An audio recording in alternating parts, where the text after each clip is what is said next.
Hello friends, welcome to our channel. ఈరోజు క్లాస్లో ఈ క్వశ్చన్ సాల్వ్ చేస్తున్నాం. ఇక్కడ ఏంటంటే ఇచ్చిన డేటాకి మీడియం కనుక్కోమని చెప్తున్నాను అనమాట. సో ఫస్ట్ నేను గివెన్ ఇచ్చాను కానీ రాసుకున్నాను. అండ్ మనకు మెయిన్ డీవియేషన్ ఫ్రమ్ మీడియం కనుక్కోవడానికి ఫార్ములా ఏంటంటే 1/n summation is ironic from 1 to 3 so on n mod xi minus m. అంటే ఈ ఫార్ములా ప్రకారం ఫస్ట్ మీన్ని కనుక్కోవాలన్నమాట. అయితే మీన్ని కనుక్కుందాం. మీన్ కనుక్కోవడానికి ముందు ఇచ్చిన డేటా ఏదైతే ఉందో అది చిన్న నుంచి పెద్ద అంటే అసెండింగ్ ఆర్డర్లో రాసుకోవాలన్నమాట. రాసుకుంటే 4, 6, 7, 10, 12, 13, 16.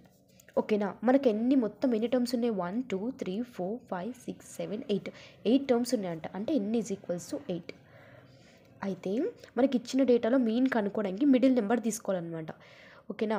అయితే మనకి మొత్తం 8 మెంబర్స్ ఉన్నాయన్నమాట. ఇక్కడ 3 పోతే మనకి మిడిల్లో 2 నెంబర్స్ మిగులుతున్నాయి. ఒకవేళ 1 నెంబర్ మిగిలితే అదే మనకు మీన్ అవుతుంది. కానీ 2 నెంబర్స్ ఉన్నాయి కాబట్టి దాన్ని నేను 10 + 12 ఈజ్ డివైడెడ్ బై 2 చేస్తున్నా. అంటే 22/2. క్యాన్సిలేషన్స్ అయితే 11. అంటే ఇదే నాకు మీన్ అనమాట. Mean is 11. ఇప్పుడు వచ్చిన ఎంని xi మైనస్ m. xi అంటే నాకు ఇచ్చిన టర్మ్స్ 6 - 11. 6 - 11 అంటే నాకు -7 వస్తుంది.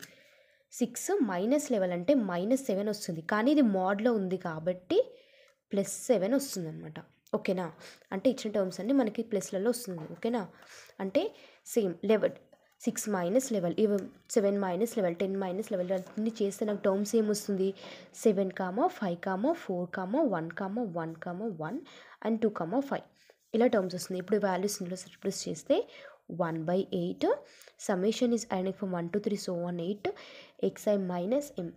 ఇప్పుడు ఈ టర్మ్స్ని సబ్స్టిట్యూట్ చేస్తే 7 + 5 + 4 + 1 + 1 + 1 అండ్ 2 + 5 ఇవన్నిటిని ప్లస్ చేస్తే నాకు ఎంత వస్తుంది? 26/8. క్యాన్సిలేషన్స్ అయితే 3.25. Answer is 3.25. అంతే friends. Thank you. Subscribe my channel please.